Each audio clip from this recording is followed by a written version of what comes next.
Hey there, Math 2403. Welcome back.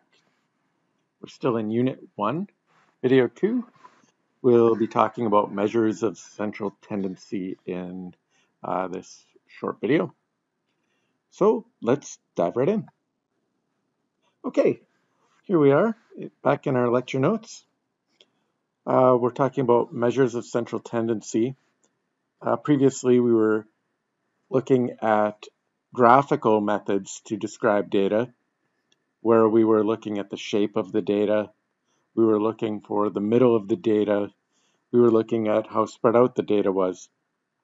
Now we're going to look at some numeric methods for finding these measures of middle. And the first one is the most common one, the arithmetic mean, or what we typically refer to as average. Basically, the mean is just summing up all your values and dividing by however many you have. The notation for this will have, again, we have some notation when we have sample, and we have different notation when we have population. Remember the difference between sample and population. The population is the large group of interest, and the sample is the subset, or a smaller group from that population. So we said we would use Greek letters when we were talking about population.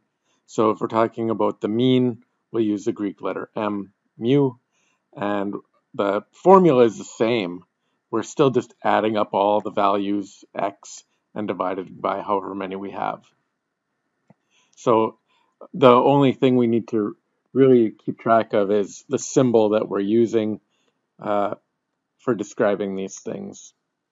So we'll use x bar when we're talking about the mean of a sample, and mu when we're talking about the mean of a population. X bar is essentially an estimate of mu.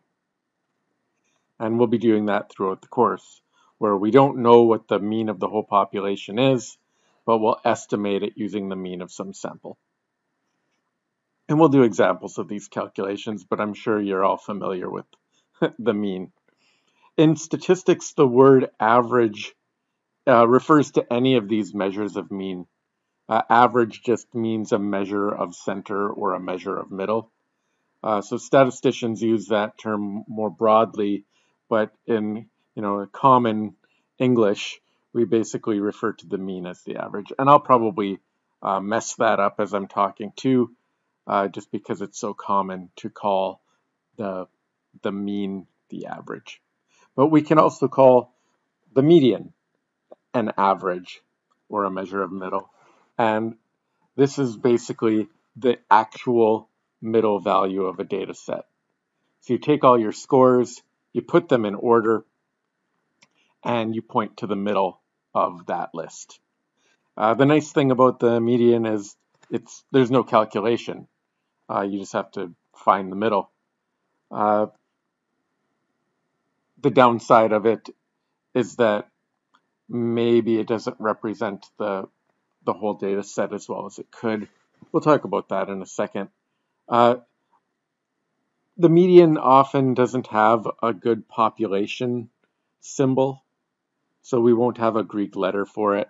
We often use x tilde for the median of a sample, and then the median of a population, we'll just use the word median. It's easy to find the middle of a data set when there's an odd number of points.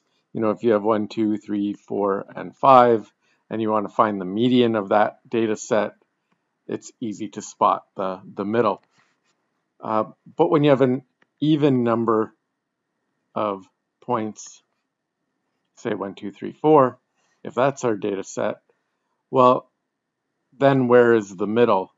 So to determine the median of an even number of values, we'll take the mean of the middle two.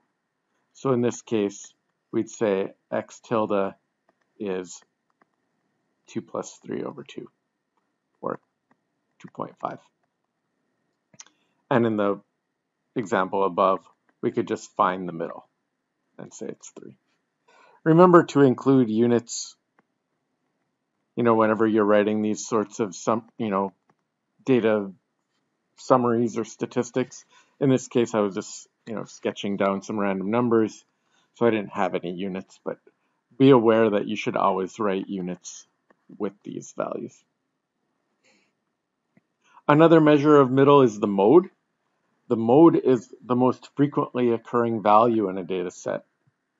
So if you have a data set like 1, 2, 2, 2, 2, 3, 4, 5, 7, then the mode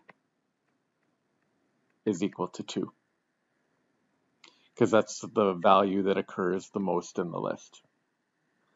So the mode isn't used that commonly. I find that it's used more for something like categorical data, something that isn't numeric, that means. So say I wanted to know the average eye color in our class. I could look at everyone's eyes, and I'd notice that there were maybe a lot of brown-eyed students, and then I'd say the average eye color is brown. So that's a useful use, maybe a time where the mode might win out over the mean or the median is when your data isn't numeric. I made a little chart here, sort of comparing these, saying, basically their advantages and disadvantages, and their advantages basically are their disadvantages. So it really depends on their situation.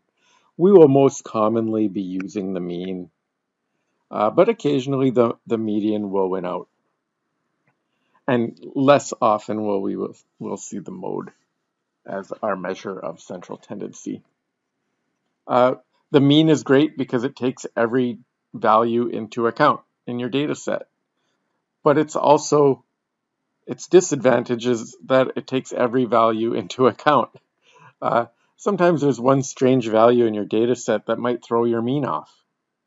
Think about the last time you wrote a test, and the whole class did terribly on the test, but there was that one student who got 100%, and then their 100% brought up the mean of the rest of the group, and that doesn't then necessarily represent how the test was. The median then is good for that situation because it doesn't care if there's one large value. If you have 1, 2, 3, 4, 5, 10,000, and you try to find the median of this list, it would be 3.5. It doesn't get affected by that one strange score. But if we calculated the mean of these values, the mean would be, something close to 5,000, a little more than 5,000, I guess. And 5,000 doesn't really represent this data at all. There are no values anywhere near 5,000. So basically, when you're considering, representing data by an average, you kind of take this sort of, information into account, right? If your data has some unusually large or unusually small values, you might prefer to use the median over the mean. And then the mode, you probably would never really choose that, except, again, if you have categorical data. And the categories meaning non-numeric. I was talking about the mode, and we use the mode in other ways too. We use the mode not only as a measure of central tendency, but we also use it when we're talking about the shapes of graphs.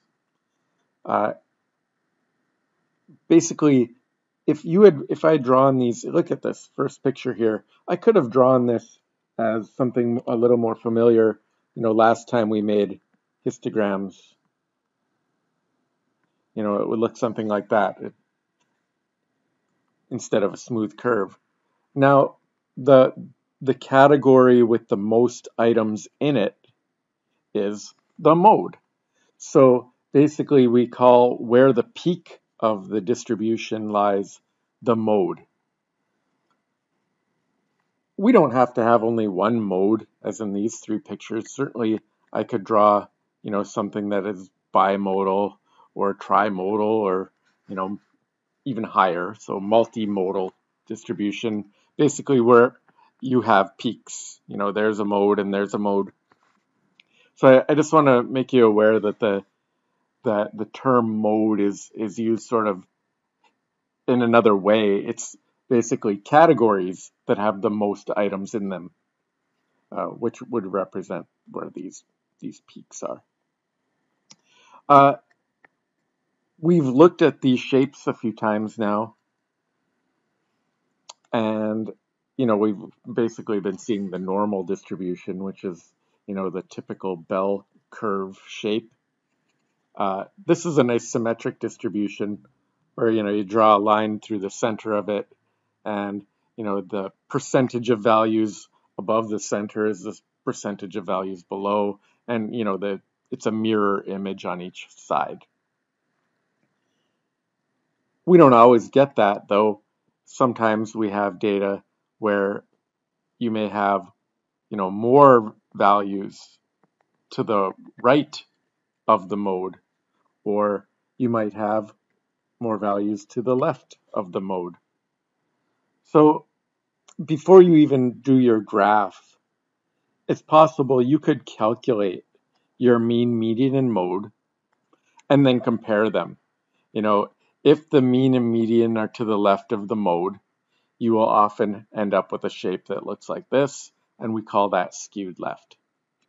If your mean, median, and mode are roughly the same thing, you often end up with this symmetric distribution. And if your mean and median are to the right of the mode, so here's your mode, and then your mean would be just a bit above it, because these values up here would be pulling the mean up.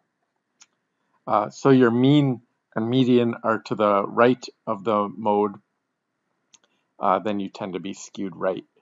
This naming convention seems kind of backwards to me. Take a look at this picture here. All the data is on the left side of the picture, yet we call it skewed right. So basically look at this. We call this the tail of the distribution, and whichever way the tail is pointing, that's the direction. So this one is pointing to the right, so it's skewed right. So yeah, we have lots of different shapes, but we're just trying to get some terminology for describing them. I wouldn't necessarily memorize these facts because I can't imagine a situation where I would calculate the mean, median, and mode where I wouldn't also be sketching a histogram or a stem and leaf plot to get an idea of the shape. So, but I just wanted to get this terminology out there in case you ever run across it, and you can use it in reports and things. When you're trying to describe the shape of something, you can say, well, this one is skewed right or this one is skewed left. This is a symmetric distribution. Here we have a bimodal distribution. A lot of times, test results end up like that, where you have a bunch of students who did really well and a bunch of students who didn't study at all, and then not much in the middle. Just examples of reasons for why that could occur. Silly little example here. Suppose we have a little company. They have 4 BCIT graduates working there. They're not making very much money, $24,000 a year. The boss of the company makes $114,000 a year. And then they put an ad online saying, hey, come and work for us because the average salary is $42,000 a year. Are they lying? No. The average salary is $42,000 a year if we're talking about the mean. Because this is the whole company, all 5 employees, I think I can use mu to represent the mean here. I can sum up each of the salaries and divide by however many salaries there are. So in this case, 24,000 plus 24,000.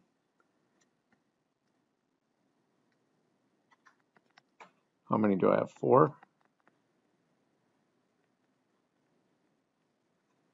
And then the boss, 115,000. And we divide that by the 5 people. And sure enough, you get $42,000. So they didn't lie, although it does seem deceptive. This is another one of those cases. Sorry, it's 114,000. But this number is correct. It's one of those situations where you have one, outlying value there that really affected the mean. If we determine the median instead, then we would declare it to be 24,000, the middle value in my list. Notice I put them in order. Even the mode would be better than the median, or than the mean in this case. That's the most frequently occurring value, which is 24,000.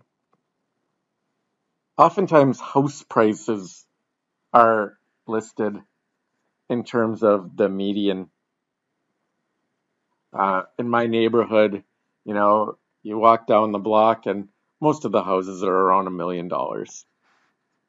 But, a few months ago, they bulldozed 2 of the houses at the end of the block and they put up this huge mansion that's probably worth $3 million.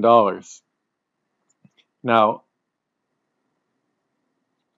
if we try to talk about the average price of a house in my neighborhood, that one house at the end of the block is going to bring up the average price, or it would definitely bring up the mean price, but it doesn't bring up the median because it's just one house and that would be at the end of my list of prices, so it wouldn't get affected. The median wouldn't get affected by that one mega mansion. So you'll often see median chosen in situations like that, and that's a building example even. Continuing on with this, do another example. Here's some data. We're going to compare the quality of 2x4s. So there's company A and company B, and we want to buy 2x4s from one of those 2 suppliers. Now, they both are equal in every way, in terms of price and reputation and whatever. We're only going to compare them based on the quality of the boards that they're producing. So we ask them for some boards so that we can check them out. So one day we get 50 boards from supplier A and 50 boards from supplier B, and we inspect them. And we find that there were 17 boards that had problems from supplier A and 21 boards that had problems from supplier B. And we do this on a bunch of different days.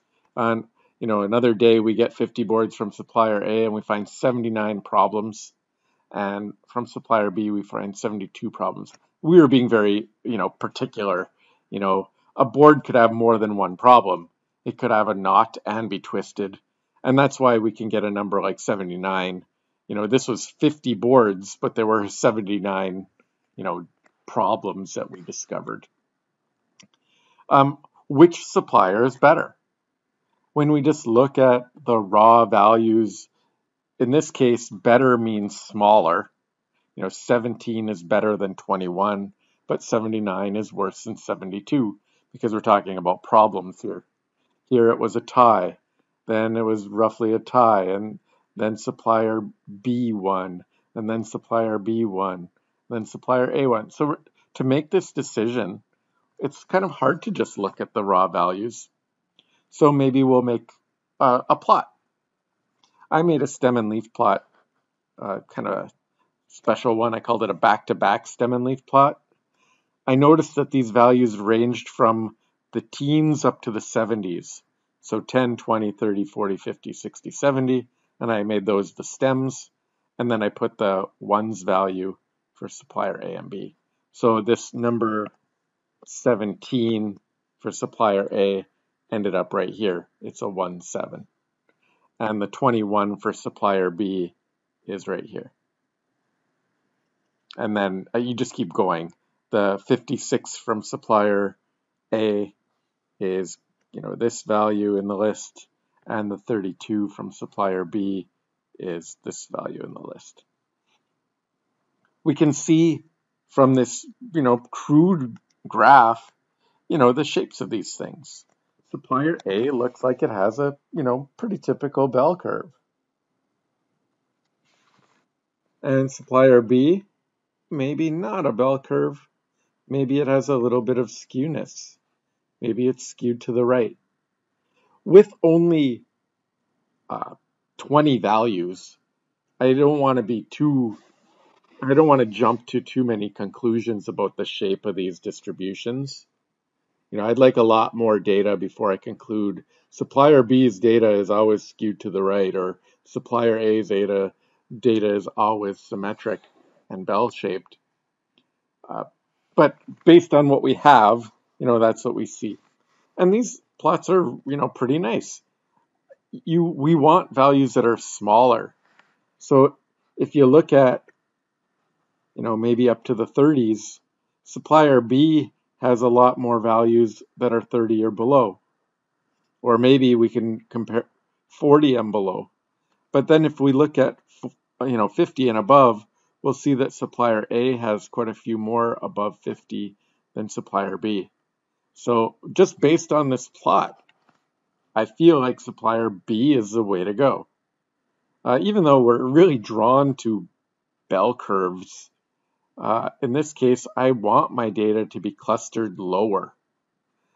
I also like that supplier B isn't as spread out. Like, the narrower the spread, the more predictable it is. Where supplier A is ranging from the teens, to the 70s, supplier B only ranges from the 20s up to the low 70s. So its spread is less. So I'm again kind of leaning towards B. Let's calculate some values. Let's calculate the mean, median, and mode for each, even though I'm already pretty much set on supplier B. In order to calculate the mean of supplier A and supplier B, I need to know the sum. So this is sample data, obviously. I'm going to use X bar rather than mu because obviously we haven't checked every board that they've ever made. For supplier A, I'm going to add up all their defects. And the total number, if I just add all these values together, I end up with 927.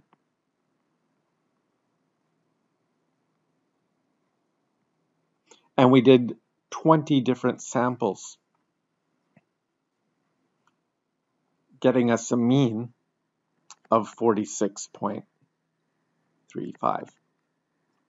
Maybe I should only go to one decimal place there, 46.4. My data doesn't have any decimal places, so I don't want to make it look more precise than it actually is. I'm willing to break the sig fig rules a little bit to give one extra decimal place because I feel it adds some information. Units here are defects in a group of 50 boards.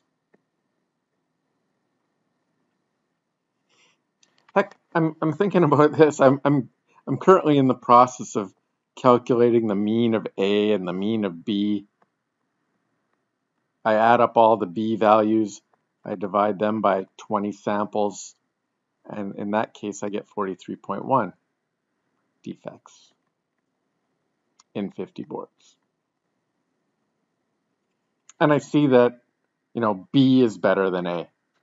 Smaller is better in this case. But I probably could have made that determination just by their totals. Don't overlook. Sometimes the most obvious thing might be the answer as well. Just the total number of defects. Because we compared 1,000 boards for each company, it's fair to compare their sums. If I had 500 boards from one company and 1,000 from the other company, then I would definitely have to go to the mean in order to do the comparison. Median, why don't we figure out the median? I'll go back to the data set here. I'm going to actually look at my stem and leaf plots to find the median. How about we do, the median for supplier A? That's its middle value. There are 20 numbers here. So we want to find the middle of that. And luckily, when I took these values and put them in to my stem and leaf plots, I did them in order. So you'll see that, it goes 17, 22, 22, 31, 33, 37, 43. You don't have to do that because the goal of the stem and leaf plot is to just see the shape. But it's convenient if they are sorted if you're going to find the median. So I'm looking for halfway through a list of 20 things.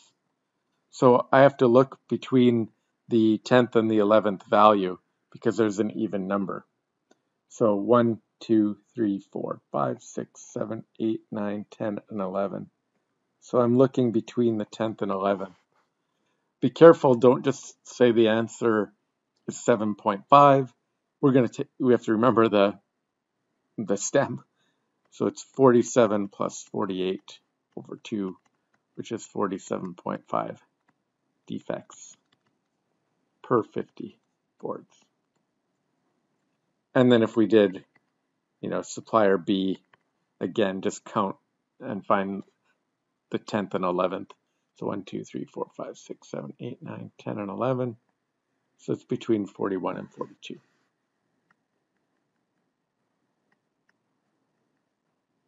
So we get 41.5 defects in 50 boards. I mentioned this when I was talking about the mean, about having that extra digit there. Like, I'm kind of, you guys are probably taking physics and chemistry and stuff, and, they're really stuck on those sig fig rules. Even any engineer would have to be. But in this case, I kind of like to break them a little bit to give that piece of information. If somebody asks me what's the average number of children that a Canadian couple has,